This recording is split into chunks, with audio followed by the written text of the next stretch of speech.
आज अगर वो डियाला जेल में बैठा है तो अल्लाह की पकड़ में और निशान इबरत है। इमरान खान ने कभी नहीं कहा कि मुज़ाकरात के दरवाजे बंद हैं, लेकिन आप एतबार भी तो होना चाहिए। बातचीत तो तब होती है जो किसी पे एतबार हो। हम ना हमें अपने ऊपर एतबार है ना मेहरबानों पे। हम कब नाराज होकर हुकूमत से और इन वज़ारतों को छोड़ दें। जब तक हकीकी आज़ादी हासिल नहीं करते तहरीक जारी रहेगी। अगर मुज़ाकरात से कोई चीजें सेटल हो जाती हैं हम तो इसमें हायल नहीं है। 85 हमारे वर्कर है कि आर्मी एक्ट के मुताबिक उसके ऊपर फैसला किया जाए। हम इस पे बड़े तशवीश रखते हैं। अस्सलाम वालेकुम नाज़रीन, आप रूबरू प्रोग्राम देख रहे हैं और मैं हूं आपका मेज़बान शौकत पराचा। मुल्क में मुज़ाकरात की बाज़गश्त है। हम तो हमेशा वेलकम करते हैं कि बातचीत होनी चाहिए और ख़ास तौर पर जब डेमोक्रेसी फंक्शनल है, पार्लियामेंट है, तो सियासी जमातों को बातचीत करना चाहिए। कभी वक्त था कि हुकूमत चाहती थी कि पीटीआई मुज़ाकरात पर आए, लेकिन आजकल जब पीटीआई चाह रही है कि मुज़ाकरात हों तो हुकूमती ज़ोमा जो हैं वो टाउंट कर रहे हैं, ताने दे रहे हैं। क्या वाकई मुज़ाकरात हो पाएंगे? साथ साथ पीटीआई चाहती है कि 9 मई के वाक़यात पर धूल डाली जाए। क्या ऐसा मुमकिन है, स्पेशली जब सुप्रीम कोर्ट ऑफ पाकिस्तान के आइनी बेंच ने 85 केसेस में फ़ौजी अदालतों को सज़ा सुनाने की इजाज़त दे दी। मैं आज इन मौज़ूआत पर बात करूँगा। इंतहाई अहम मेहमान आज मेरे रूबरू हैं। हमें ज्वाइन किया है सेनेटर बैरिस्टर सैयद अली ज़फ़र साहब ने, पीटीआई के मरकज़ी रहनुमा हैं, बहुत शुक्रिया आपने वक्त दिया। चौधरी कमरुज़्ज़मान कायरा साहब नाज़रीन पीपल्स पार्टी के मरकज़ी रहनुमा हैं, बहुत शुक्रिया आपने वक्त दिया। सेनेटर ज़ाहिद ख़ान साहब बहुत शुक्रिया आपने वक्त दिया, मुस्लिम लीग नून के मरकज़ी रहनुमा हैं। बैरिस्टर साहब, मुज़ाकरात के हवाले से बहुत सारी बातें हो चुकी हैं, लेकिन ख़ान साहब ने ख़ुद ही मुज़ाकरात के लिए 5 रुकनी कमेटी बनाई, फिर 2 और भी लोग ऐड हुए, लेकिन अब ख़ान साहब अपनी पार्टी पे नाराज़ हैं कि बाहर बड़ा खुश सा माहौल लग रहा है, दबाव क्यों नहीं बढ़ा रहे आप लोग? तो ये मुज़ाकरात के लिए तो खैर सगाली का माहौल बनता है, वो कहते हैं दबाव बढ़ाया जाए।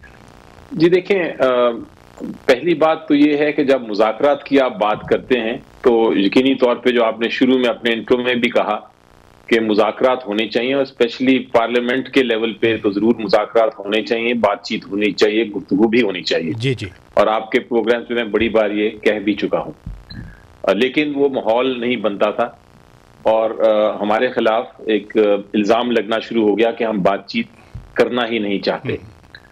खान साहब ने बातचीत का दरवाज़ा खोला। उन्होंने कहा कि जो आके बातचीत करना चाहता है उसके लिए हमने एक कमेटी तश्कील दी है। उस कमेटी में रद्दोबदल जरूर हो सकता है, लेकिन एक कमेटी है, अगर कोई बात बढ़ती है या कोई बात होगी या कोई गुंजाइश बनेगी तो हम बातचीत करने के लिए तैयार हैं। और उसके लिए उन्होंने 2 शराइत भी रखी थी।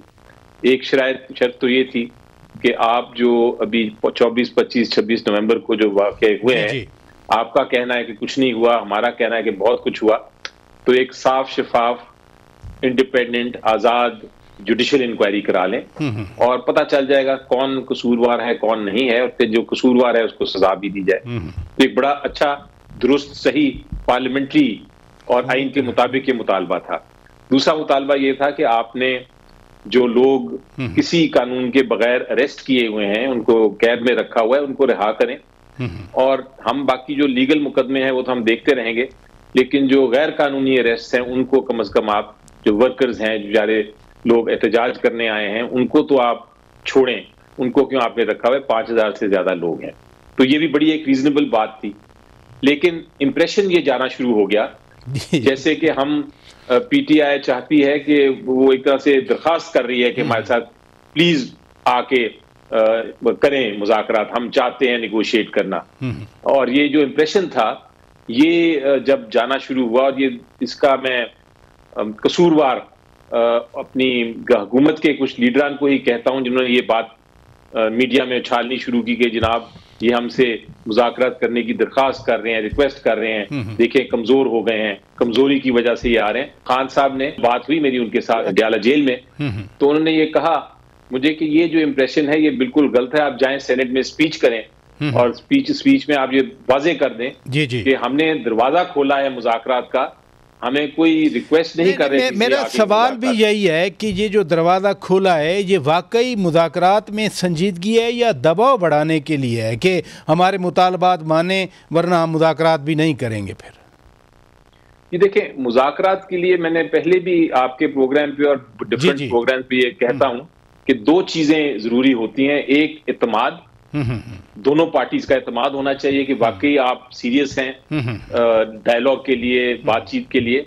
और दूसरी जो बड़ी अहम बात है वो ये है कि जिसके पास रियासत का जिसके पास रियासत हो, जिसके पास जो हुकूमत कर रहा है रियासत में, जिसके पास ताकत है, जिसके पास इख्तियार है, वो CBMs करे। CBMs का मतलब कॉन्फिडेंस बिल्डिंग मेजर्स, यानी कि ऐसे अहकामात जारी करे, ऐसे काम करे जो कि दूसरी पार्टी को नजर आए कि हाँ ये वाकई सीरियस हैं और इनके पास ये बड़ी अहम आपने बात की बैरिस्टर साहब के एतमाद साजी के इक़दामात होना चाहिए। सेनेटर जायद खान साहब, आप मुस्लिम लीग के रहनुमा हैं, एक तरफ तो मुज़ाकरात की बात भी हो रही है और ताने भी आपकी पार्टी दे रही है, लेकिन खान साहब ने भी अब 15 दिसंबर को यौम शोहदा मनाने का ऐलान किया। ज़ाहिर है वो हुकूमत के ख़िलाफ़ ही नारे लगेंगे जो भी होगा। तो फिर जो CBMs की बात कर रहे हैं बैरिस्टर साहब, बैरिस्टर सेनेटर सैयद अली ज़फ़र साहब, गवर्नमेंट क्या CBM दे सकती है? देखिए शौकत पराचा साहब, सियासी डायलॉग में कोई शराइत नहीं होती है, कोई मुतालिबात नहीं होते हैं। जब टेबल पर मिल बैठते हैं फिर आगे कोई रास्ता निकलता है। इसके बगैर अगर पहले से आप कोई शर्त या कोई चीज रख के तो वो मुज़ाकरात ना कामयाब होते हैं और ना आगे चलते हैं। अगर उनको इस हुकूमत पे इत्मीनान नहीं है तो फिर मेरे ख्याल में फिर तो मुज़ाकरात ही बेमानी है, फिर तो उसका कोई फायदा नहीं होता है। आपको याद होगा, ये मैं पुरानी बात आपको कह रहा हूँ कि इस मुल्क के अंदर तलखियां बहुत सियासी पार्टियों के बीच में रहे हैं, लेकिन जब टेबल पे बैठे हैं वो सारे मसाइल हल हुए। 74-75 को आपको देखा कि हमारे पीपल पार्टी की कितनी तल्ख हकीकत रही थी और हमारे तलखियां रही थी। लेकिन जब जवाहर हक आके बैठ गया तो हम दोनों मिलकर, हमने ये नहीं कहा था कि आपने हमें मारा है या कुछ किया है, हम उनके साथ मिलकर फिर उस डिक्टेटर वो तो आप ANP और पीपल्स पार्टी की बात कर रहे हैं ना। फिर बाद में जनरल मुशर्रफ के खिलाफ नून लीग और पीपल्स पार्टी बैठ गए, चार्टर ऑफ डेमोक्रेसी साइन हो गया। लेकिन अब आपकी पार्टी मुस्लिम लीग नून टॉन्ट क्यों कर रही है, तंज क्यों कर रही है कि शायद PTI अब मुज़ाकरात के लिए झुकी जा रही है? देखिए ऐसे लोग दोनों साइड पे होते हैं और वो मेरे ख्याल में जो मेन लोग होते हैं जो मुज़ाकरात के लिए होते हैं उनकी तरफ से बात नहीं आनी चाहिए। आपने सही बात कर दी कि दोनों तरफ से ऐसे होते हैं। इधर रुकिएगा कायरा साहब, मैं आपकी राय लेना चाह रहा हूँ। अब मुज़ाकरात के लिए बानी चेयरमैन खान साहब ने कमेटी बना दी। आप क्या समझते हैं कि खान साहब अब वाकई मुज़ाकरात पर फाइनली राजी हो गए या फिर ये कोई पॉलिटिकल गिमिक है खाली? पहली बात तो यह है कि खुश आइंद बात है कि अगर PTI ने मुज़ाकरात के अमल के लिए कमेटी बनाई है तो उसको अप्रिशिएट करना चाहिए। माजी में जितनी भी उन्होंने कमेटियां बनाई वो नतीजतन ये हुआ कि भी वो कमेटियां तय करके जाती हैं मुज़ाकरात या फिर मिस्ड है कि वो खुद तो मुज़ाकरात करते नहीं और जो कमेटियां उनकी होती हैं आज तक की उनकी तारीख ये है। बट इवन देन मिसट्रस्ट भी हो, जो मर्जी हो, यू टर्न लेते रहे। लेकिन अगर उन्होंने ये कहा है कि ये कमेटी इख्तियार वाली होगी तो बिल्कुल इससे मुज़ाकरात का रास्ता पैदा करना चाहिए। मुज़ाकरात तो हुकूमत को आपने अच्छी बात की करना चाहिए, लेकिन जो शराइत आ जाती हैं और सेनेटर जायद खान साहब कह रहे हैं कि शराइत तो नहीं रखना चाहिए और दोनों तरफ से कुछ ऐसे लोग होते हैं जो कहीं ना कहीं ज़रूर माहौल को ख़राब भी कर सकते हैं। देखिए ये जो प्राचा साहब माहौल दुरुस्त रखना है ना, ये नामुमकिन सा काम है। PTI को ये बात सूट नहीं करती है पोजीशन के तौर पे कि वो कंड्यूसिव एटमॉस्फेयर में बातें करें, वो शराइत के साथ बातें करेंगे। लेकिन अगर वो मुतालबा रखेंगे कि ये शर्तें मानो तो मुज़ाकरात में आएंगे, फिर नहीं होंगे मुज़ाकरात। लेकिन जबान तल्ख रहेगी, तल्खियां बयान होती रहेंगी। उसके जवाब में हुकूमत की तरफ से भी ये कोई डिसिप्लिन फोर्स तो होती नहीं है सियासी जमातें।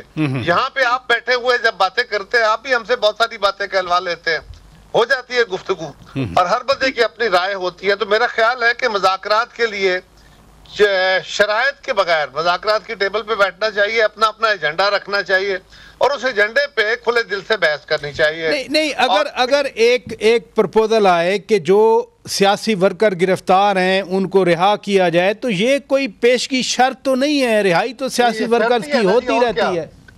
नहीं प्राचा साहब, ये शर्त ही है। पहले आपकी शर्त ही कि खान साहब को भी छोड़ें और इनको भी छोड़ें और 26वीं आईनी तरमीम भी खत्म करें। आप पहले दिन मुज़ाकरात में बैठे, आप जाके वहां बात करें इस बात के ऊपर, इसको एजेंडा आइटम बनाएं। इधर रुकिएगा प्लीज नाजरीन, मैं ब्रेक लेता हूं, stay with us. Welcome back नाजरीन, आप रूबरू प्रोग्राम देख रहे हैं। बैरिस्टर सैयद अली ज़फ़र साहब, ये फरमाइए कि सुप्रीम कोर्ट के आइनी बेंच ने फैसला दिया कि 85 सिविलियंस को फ़ौजी अदालत सज़ा सुना सकती है। सिविलियंस का ट्रायल 9 मई के अंडर हुआ और फ़ौजी अदालतों में हुआ, तो 9 मई पे फ़र्द जुर्म खान साहब पे भी आयद हो चुकी है। क्या कोई ख़तरा है आपके नज़दीक लीगल पर्सपेक्टिव में कि उनको भी फ़ौजी अदालत में फिर ट्राई किया जा सकता है, क्योंकि 85 भी तो सिविलियन हैं जिनको उधर ट्राई किया गया और उनको सज़ा सुनाने की इजाज़त आइनी बेंच ने दे दी? ये देखिए, मेरी नज़र में ये आइनी बेंच को ये इंटरम ऑर्डर नहीं पास करना चाहिए था। अच्छा। और उसकी 2 वजूहात। हाँ जी, वजह क्या? एक वजह तो ये है कि जो हमारा जूरिस्प्रूडेंस कहती है, जो हमारा कानून कहता है, वो ये कहता है कि आप इंटरम फैसले ऐसे ना करें जिनका असर फाइनल फैसलों पे हो सकता है। चूंकि अभी अदालत ने फैसला करना है कि क्या मिलिट्री ट्रायल हो सकता है कि नहीं, तो ये वाला जो इंटरम ऑर्डर है कि उन्होंने इजाजत दे दी कि आप सजाएं सुना दें, ये उसके ऊपर इफेक्ट कर सकता है।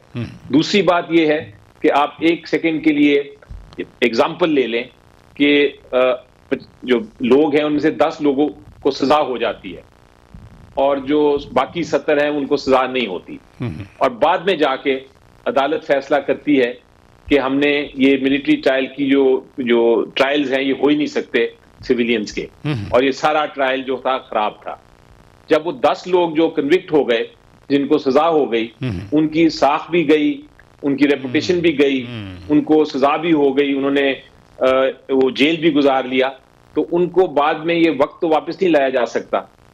दूसरी तरफ देख लें कि लोगों को आपने कहा कि आपकी ट्रायल, आपकी सजा नहीं हुई, मिलिट्री कोर्ट कहता है, लेकिन बाद में जाके फैसला होता है कि नहीं, ये मिलिट्री ट्रायल हो सकता है। अगर वो ये फैसला होता है कि मिलिट्री ट्रायल हो सकता है, तो क्या वो जो एक्विट हुए थे उनको फिर दोबारा से आप ट्राई करेंगे और फिर सजा देंगे, या फिर उनका ट्रायल होगा? तो ये सारे कंफ्यूजन्स जो हैं ये पैदा हो जाती हैं। अगर इंटरम ऑर्डर ना पास करते तो बेहतर था। करना ये चाहिए था कोर्ट को कि वो डे टू डे इसकी हियरिंग करते। कितनी देर लग जाती? 3 या 4 दिन लग जाते, और उसको फिर उसके बाद उसका फाइनल फैसला कर लेते। जब मैंने ऑर्डर पढ़ा तो मुझे एक इसमें सेंटेंस नजर आया जो जिसकी मुझे अभी वजाहत नहीं मिली, लेकिन बहरहाल उसमें सेंटेंस ये है कि शायद ये ऑर्डर पास किया गया है जो पार्टीज थी उनकी आमादगी से, यानी उन्हें वो राजी थे इस ऑर्डर के लिए। तो अगर वो ये बात है कि राजी थे, फिर तो अदालत को कोई आप नहीं कह सकते कि कसूरवार है इस तरह। लेकिन अगर वो राजी नहीं थे और फिर भी अदालत ने ये इंटरम ऑर्डर पास कर दिया, तो मेरी नजर में ये दुरुस्त बात नहीं है। चले इधर रुकिएगा प्लीज। कायरा साहब, ब्रॉडर पर्सपेक्टिव में जो बैरिस्टर गौहर खान साहब ने बात की कि 9 मई पे धूल डाली जाए, अब जबकि ख़ास तौर पर साबिक DGISI जनरल फैज़ हमीद साहब पर ये चार्जशीट आ गई और 9 मई वाले वाक़यात का जिक्र हुआ कि किसी सियासी जमात की ईमा पर, तो फिर 9 मई पे हुकूमत चाहे भी तो धूल डाल सकती है क्या? नहीं, 9 मई के वाक़े को किसी तरफ लगाना पड़ेगा। लेकिन पहली बात तो ये है कि उसके ऊपर मिट्टी डालने के लिए जो मुतालबा है या ख्वाहिश है, इसके लिए कुछ मेरे ख्याल में, ये मैं कोई शर्त के तौर पे नहीं कह रहा, उसकी शायद कुछ प्री कंडीशंस हों कि इस मामले को संजीदगी से सुना जाए। वो क्या हो सकती हैं? पहले तो ये है कि आप ये बात इकरार कर लें, जो अभी तक कहा जा रहा है कि जी हमारी तरफ से तो ऐसा कुछ था ही नहीं। ना तजर्बाकारी में आप गलती कर गए, आप लोगों को ये कह बैठे कि आप वहां इकट्ठे हो जाए। ये मैं मिसाल दे रहा हूँ ऐसे ही। कुछ लोगों ने जज्बातियत में आके मौके पे फैसले कर दिए, कुछ हरकतें हो गई। तो आप ये कहें कि हमारे तो वो लोग ही नहीं थे, हमने तो उसको इंस्टिगेट किया ही नहीं, हमने तो लोगों को इकट्ठे होने का कहा ही नहीं, हमने तो फलां जगह पहुंचो का कहा ही नहीं। ये कौन मानेगा? जुडिशियल कमीशन का क्या मतलब है? आप ये कह रहे हैं कि आप पे ऊपर लगने वाला इल्जाम गलत है, और अगर जुडिशियल कमीशन में लेके जाएं, फिर अगर हम गुनाहगार निकले तो फिर हम माजरत कर लेंगे। इसका मतलब यह है कि आप ये उसको कैटेगोरिकली डिनाई कर रहे हैं। दूसरी तरह ये सोच के साथ तो वैसे जुडिशियल कमीशन बनाने में कबाहत क्या है? मैं उसकी तो बात ही नहीं कर रहा, मैं तो कह रहा हूँ जुडिशियल कमीशन बनाने का मुतालबा इटसेल्फ ये है कि हम तो गुनाहगार नहीं हैं। अगर गवर्नमेंट कहती है और सच्ची है तो इस पे जुडिशियल कमीशन बनाए। हम हुकूमत के फैसले को नहीं मानते। इसका मतलब है कि जो गवर्नमेंट आपको अलेज कर रही है, जो सारे मीडिया में फुटेज है, जो सीसीटीवी कैमरास की फुटेज है, जो सारी दुनिया ने देखा हुआ है, आप उसको डिनाई कर रहे हैं। आप कह रहे हैं कि आप झूठ बोल रहे हैं, हमारे साथ ज्यादती हो रही है, और आप दूसरी तरफ कह रहे हैं कि उस पर मिट्टी डालें। तो पहले उसका तस्लीम करें ना कि गलती हुई, फिर मिट्टी डालने की बात करें तो कोई सुन ले, कोई बात करे। इस तरह तो नहीं होता। और दूसरी बात, मैं भी सुन रहा था बैरिस्टर साहब को, ये बात, मैं कोई वकील प्रैक्टिशनर नहीं हूँ, लेकिन जो अदालत का इस वक्त इंटरिम ऑर्डर आया है उसमें तो सिर्फ इतना ही कहा गया है, जो मैंने सुन कर देना, कस्टडी में ले ले, उसको जेल में रखे, और अगर किसी को सजा नहीं होती है तो उसको रिलीज कर दे। जी। अगर किसी को बेल है तो वो बेल पे रहे। अच्छा, अगर किसी को सजा नहीं होती और वो बरी हो जाता है उस मिलिट्री कोर्ट से, तो अगर कोर्ट इसके खिलाफ भी फैसला देती है तो इवन देन उसको सजा तो नहीं होगी ना, दोबारा केस तो नहीं ओपन होगा। हाँ। वो तो एलिजिबल ना होने के बावजूद बेगुनाह ठहरा। ये तो है ना कि ये लीगल था। और दूसरी बात ये है कि मिलिट्री कोर्ट के अंदर ट्रायल जो है वो बुनियादी तौर पे मखसूस जराइम का होता है। जी। ये मखसूस जराइम के लिए कानून दुनिया भर में बनते हैं, अमेरिका और बरतानिया में बनते हैं। हमारे मुल्क में भी जब मैं जो आया था, वाकया हुआ था एपीएस वाला, उसके बाद फिर एक स्पेशल कानून बना था। वो सारी जिंदगी के लिए तो नहीं था। इसी तरह वो आइन में तरमीम करके सनसेट क्लॉज डाली गई थी, आपको कायरा साहब याद होगा। इधर रुकिएगा प्लीज। सेनेटर जायद खान साहब, अभी कायरा साहब ने भी बात की कि पहले पीटीआई तस्लीम करे। पाक फौज के तर्जमान ने भी, आपको याद होगा, प्रेस कॉन्फ्रेंस में कहा था कि 9 मई पर माफ़ी मांगी जाए। उल्टा फिर आगे से बानी चेयरमैन खान साहब ने कहा कि मुझसे माफ़ी मांगी जाए। फिर जब पोजीशन इतनी एक्सट्रीम पे होंगी, यानी कहीं ना कहीं कोई ना कोई रिकनसाइल करने की गुंजाइश नहीं होगी, तो फिर आपके ख्याल में हुकूमत चाहे भी तो धूल डाल सकती है क्या? देखिए, हुकूमत के पास मेरे ख्याल में ये इख्तियार नहीं है। अच्छा। क्योंकि जहां पे ये अटैक्स हुए या जो 9 मई का वाकया हुआ है, वो तो आपको पता है कि आपके फौजी इंस्टॉलेशंस भी हुई है। और ये भी नहीं है कि जी वो देखिए ना, अगर आप कहते हैं कि जुडिशियल कमीशन, तो इसका ये मतलब है कि आपने जुर्म किया नहीं इसलिए आप कहते हैं। कहा कि देखिए, जब आपने एसपीआर की बात की तो उसने यही कहा था कि आप अपना तस्लीम करें और माफी मांगे, तो फिर उस पर बात तो हो सकती थी। अभी आप मुझे बता रहे कि जहां जहां मैं दीर से बिलोंग करता हूँ, दीर में 2 छावनियों पे अटैक्स हुए थे। इनके लोगों के जो लीडरशिप है, एमएनएज है, वो आगे लीड कर रहे थे। ये सारी दुनिया ने देखे, वो तस्वीरें अभी भी अगर आप उठाए देखे, आप इसे कैसे इनकार कर सकते? किसी और का क्या काम था? देखिए, तो आपने जो काम किया है, अगर उसको आप डिनाई करते हैं और आप कहते हैं कि नहीं जी आप इस पे मिट्टी डाल दे, तो मेरे ख्याल में ऐसा नहीं होगा। तरीका तो यही है कि अगर आप डायलॉग करना चाहते हैं, आप कहते हैं कि ये कहते, तो आपने पहले इसके लिए माजूरत तो करनी हर सूरत में। क्योंकि आपके लाहौर में जब आपके जो कोर कमांडर के उस पर अटैक्स हुआ, वो भी आपकी लीडरशिप सारे सामने थे, सारे टीवी चैनल दिखा रहे थे, सारे बातें हो रही थी। तो मेरे ख्याल में ऐसा कहना तो ये सही नहीं होगा। इसकी वजह ये होगी और ये मसाइल हल भी नहीं होंगे, और फिर ना मुज़ाकिरात की सही तरीके से होंगे और ना आपकी बात आगे बढ़ेगी। जहां तक सियासी वर्करों की बात होती है, एक तो आपके जलसे या जुलूस में होते हैं तो वो तो जरूर उसको रिलीज होना चाहिए। लेकिन अगर आप ये वाक़यात के कहते तो देखिए, सुप्रीम कोर्ट का जो डिसीजन आया है, बहुत सारे लोग मैंने सुना है, बल्कि आपको कहते कि उसका बेटा जो वो एक ओनियाजी साहब का बेटा भी इधर फौज में है, और वो परसों उधर अदालत में रोया था कि जी अगर आपने 1.5-2 साल, तो वैसे भी अभी वो लोग तो जेलों के अंदर पड़े हैं, अगर आप डिसीजन नहीं करेंगे तो वो तो पड़े रहेंगे। तो बस बजाय मेरे ख्याल में जो अदालत ने फैसला दिया है वो यही दिया है कि जो लोगों को सजा हुई वो तो कम से कम आके अपील तो कर सकते हैं ना, अपने जान तो छुड़ा सकते हैं। अभी वो अगर इधर केस चलता जाए और उधर वो लोग उधर जेलों में रहें और वो उसमें बेगुनाह भी अगर हो तो वो भी बेचारे अगर इजाज़त दें सेनेटर साहब, मैं ब्रेक लेता हूं, मैं आपसे शुरू कर दूंगा। सेनेटर जायद खान साहब, आपने खुद पार्लियामेंट की बात की, तो पार्लियामेंट के फ्लोर पे या पार्लियामान की कमेटियों में या पार्लिमानी जो अरकान हैं ये मिल बैठ कर अगर बातचीत कर लें, मसाइल का हल ढूंढ लें, तो वो ज़्यादा बेहतर नहीं है? मैं यही सवाल आप पे छोड़ता हूँ। एक ब्रेक के बाद नाजरीन बात करेंगे। Stay with us.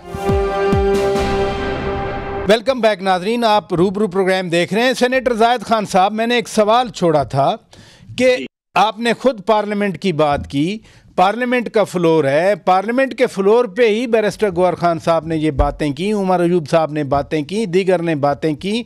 बेहतर नहीं है कि उनके साथ बैठें, उनके साथ बात करें और उस वक्त तक बात करें जब तक मसाइल का हल नहीं निकलता? ये बिल्कुल आपने सही बात की, और पार्लियामेंट है इसी के लिए कि जो मसाइल है वो बातचीत के जरिए पार्लियामेंटेरियन मिल बैठकर हल करें। देखिए, सबसे बड़ी बात आपको 18 अमेंडमेंट याद होगा, 9 महीने उस पे सारे पॉलिटिकल पार्टीज, ये एक पॉलिटिकल पार्टीज नहीं थी, उसमें तकरीबन 10 से 12 पॉलिटिकल पार्टीज थी जो पार्लियामेंट के अंदर मौजूद थी, लेकिन वो 18 अमेंडमेंट 9 महीने के बाद उसको यूनानिमस पास कर दिया गया, क्योंकि पार्लियामेंट में ये फैसले कर सकते हैं, वो कर देते हैं। लेकिन बदकिस्मती यही है कि क्या उनके पास जो कमेटी है, पीटीआई की जो कमेटी होगी, उनके पास वो बाइख्तियार होगी, वो अगर वहां कोई फैसला करते हैं, और हुकूमत को चाहिए, देखिए हुकूमत की जिम्मेवारी होती है कि वो हर एक के साथ बातचीत करे। मैं हुकूमत की बात कर रहा हूं, लेकिन क्या अगला जो बात करने वाला है वो बात सही तरीके से कर लेते हैं, या अगर आप बात करते हैं और आगे फिर कहते हैं कि जी हम नहीं मानते, तो फिर इसका देखिए अभी इस वक्त एक दूसरे पे इतिमाद नहीं है। मैं जो बात करता हूं इसको शौकत पराज साहब जरा, क्योंकि पीटीआई को हुकूमत पे नहीं है और हुकूमत को पीटीआई भी नहीं है, कि हो सकता है कि जब खान साहब के पास ये कमेटी जाए तो कहते मैं इसको नहीं मानता हूं। तो अभी तक ये पहले तो इत्मीनान पैदा करना होगा एक दूसरे पे ऊपर। एतमाद तो हुकूमत ने पैदा करना है ना, जो बुनियादी सवाल पहले आपसे किया गया, एतमाद किसने कायम करना है? हुकूमत ने कायम करना है। नहीं, सही कह रहे हो कि हुकूमत का काम है मुज़ाकरात शुरू करना, ये जिम्मेवारी तो हुकूमत की है, इसमें दूसरे राय नहीं है। लेकिन इससे तो हुकूमत के कोलिशन पार्टनर्स भी है, सारे मिल बैठ सकते हैं, ये बात आगे लेके जा सकते हैं। लेकिन मैं कहता हूं कि जो पहले जिस तरीके से तजुर्बात हुई है कि बहुत मुज़ाकरात हुए, मुज़ाकरात करने के बाद फिर जब खान साहब के पास बात गई है तो वहां से अच्छा इस सवाल का जवाब मैं जरूर बैरिस्टर सैयद अली जफर साहब से पूछूंगा, लेकिन आपने कोalition पार्टनर्स की बात की। कायरा साहब, 2014 का धरने थे, आपके लीडर इस वक्त भी वो सदर ममलिकत हैं जनाब आसिफ अली जरदारी साहब, उन्होंने मुश्तरका इजलास बुलाने का मशवरा दिया, वो माना गया और हुकूमत जो है वो बच गई। गो के बड़ा प्रेशर था, चाइनीज़ सदर का दौरा भी मुलतवी हुआ। तो अब भी पीपल्स पार्टी, यानी आपने ये तो अच्छी बात की, आपने कहा मुज़ाकरात होने चाहिए, लेकिन जो एतमाद का फुकदान है, जो पोजीशन बड़ी एक्सट्रीम है, कहीं ना कहीं पीपल्स पार्टी क्या किरदार अदा कर सकती है? सब दो बातें हैं। एतमाद का फुकदान तो वक्त के साथ ही दूर होगा, ये तो सिर्फ गुफ्तगू से तो नहीं होगा, लेकिन अथॉरिटी की बात है, यानी गवर्नमेंट की तरफ से जो कमेटी जाए या बैठे तो वो तो पूरी बाइख्तियार होके बैठे, और खान साहब की तरफ जो कमेटी बैठे वो कमेटी फिर जाके उनसे जाके जाए तो वो अथॉरिटी की बात है, वो बेसिकली ट्रस्ट और चीज है। मैं एक को अपनी जकड़ लिया हुआ है, हुकूमत को, अपोजिशन को, इदारों को, सबको। अब 9 मई के वाकये में जो जुडिशल कमीशन का मुतालबा है, आप जरा गौर कीजिए, पीटीआई की तरफ से ये इल्जाम लगा कि ये तो इनके अपने लोग थे जिन्होंने लाहौर में और इस तरह की जगहों पे जाके सारे ये वाकये किए और हमारे लोगों को मुर्द इल्जाम ठहराया। ये हमारे लोग ही नहीं थे, लिहाजा बजाय इसके कि इसके ऊपर कोई निजामत हो। ये कहा गया कि ये हमारे लोग नहीं थे, ये तो एजेंसियों के अपने और प्लांटेड लोग थे जिन्होंने ये सारा कुछ करके हम पे डाला है। इन हालात में आप कहें कि आप बैठ के इस पे मिट्टी डालें तो ये कैसे हो, और कैसे पीपल्स पार्टी या कोई और जमात जो है वो मामले को ठंडा करने का बात करे। अल्लाह के घर में भी जब माफी मांगी जाती है तो पहले नदामत होती है, छूट तभी मिलती है, लेकिन अपने किए पे अगर नादम भी ना हो और ये कहें कि उसको मिट्टी डाल दें तो ये रवैया हर जगह काबिल कबूल नहीं होता। चलें, अब तो वो चार्जशीट जो है वो सामने आई और उसमें 9 मई के वाकयात। मैं पीपल्स पार्टी की तरफ से ये कहूं कि हम तो बार बार ये बात कहते रहे और कह रहे हैं कि खान साहब के साथ मुज़ाकराती अमल चलना चाहिए। आपको याद होगा बिलावल साहब ने तो अपनी जिंदगी की जो पहली पार्लिमानी स्पीच की थी उसमें ही इसका मुतालबा किया था, बल्कि इसका इजहार किया था, लेकिन उसको भी ठुकराया गया। और आज तक इमरान खान साहब ने एक दफा भी ये नहीं कहा कि मैं फौज के सियासत में मुदाखलत या सिविल रोल के खिलाफ हूं, बल्कि वो कहते हैं मेरे साथ बात करो, इनका रोल खत्म करो, मेरा रोल पैदा करो। खान साहब की मैं बात कर, उनकी तरफ से ये बात आज तक नहीं हुई। उनकी जमात के लोग बहरहाल कहते रहते हैं, लेकिन इससे हटके वो किसी पे एतबार तो करें। अब क्या करें, एक तरफ मौलाना फजलुर रहमान साहब के साथ चले, उनका क्या हाल किया है। महमूद खान अचकजई साहब को उन्होंने चीफ नेगोशिएटर बनाया, नीचे से सीढ़ी खींच ली। अब पीपल्स पार्टी क्या करे, बिल्कुल हमें करना चाहिए। नहीं, वैसे चौधरी साहब महमूद खान अचकजई साहब को महमूद खान अचकजई साहब को उन्होंने एक दफ़ा इजाज़त तो दी थी कि जाकर मियां नवाज शरीफ साहब से, आसिफ अली जरदारी साहब से बात करें। इधर रुकिएगा, बैरिस्टर सेनेटर सैयद अली ज़फ़र साहब, जो बुनियादी सवाल उठाया गया है दोनों मुअज़्ज़ज़ मेहमानों की तरफ से कि ये 5 रुकनी कमेटी +2 और आ गए 7 रुकनी कमेटी अगर मुज़ाकरात शुरू करे, मुज़ाकरात में कुछ तय करे, तो खान साहब बानी चेयरमैन अगर उसको ठुकरा दें, वो क्या गारंटी है। कायरा साहब अख्तियार की बात कर रहे हैं कि कितना अख्तियार है इस कमेटी के पास। राजा साहब, यही सवाल मैं भी पूछ सकता हूं अगर पूछना चाहूं। मैं हुकूमत से पूछ सकता हूं कि आप पहले साबित करें कि आपके पास क्या इख्तियार है, आपके पास वाकई इख्तियारात हैं कि नहीं। तो ये तो एक विशेष साइकिल, एक सर्कल हो जाएगा। मैं माफी चाहता हूं, अपने इख्तियारात लेकिन आपका हक है, रहेंगे, आप पूछिए। लेकिन मैं एक और पॉइंट पे आना चाह रहा था। जी। आपने एक बड़ा अच्छा सवाल पूछा कायरा साहब को और उन्होंने उसका शायद जवाब नहीं दिया। आपने सवाल ये पूछा कि इसमें क्या हर्ज है जी कि अगर आप एक जुडिशल कमीशन बना दें, अगर आप कह रहे हैं कि ये सच है और आप बिल्कुल सच्चे हैं और आपके इल्जाम बिल्कुल दुरुस्त हैं और हम बिल्कुल गलत हैं, हमारी जो दफा में हम अपनी बात कर रहे हैं बिल्कुल गलत है, तो एक जुडिशल कमीशन बना दें। और मैं इसलिए कह रहा हूं कि मुझे ये एक्सपीरियंस है राजा साहब, आपको याद होगा मॉडल टाउन पूरी टेलीविजन पे ओपन फायरिंग नजर आ रही थी कि हुकूमत की पुलिस जो है वो फायर कर रही है लोगों पे और उनको वो गिर रहे हैं और मर रहे हैं। मैं उस वक्त श्रीलंका में कॉन्फ्रेंस में था, तो वहां भी पूरी टेलीविजन पे नजर आ रही थी ये सारी चीजें, और हमने फौरन फिर अपने टिकट कटाए और हम वापस आई सारी डेलीगेशन।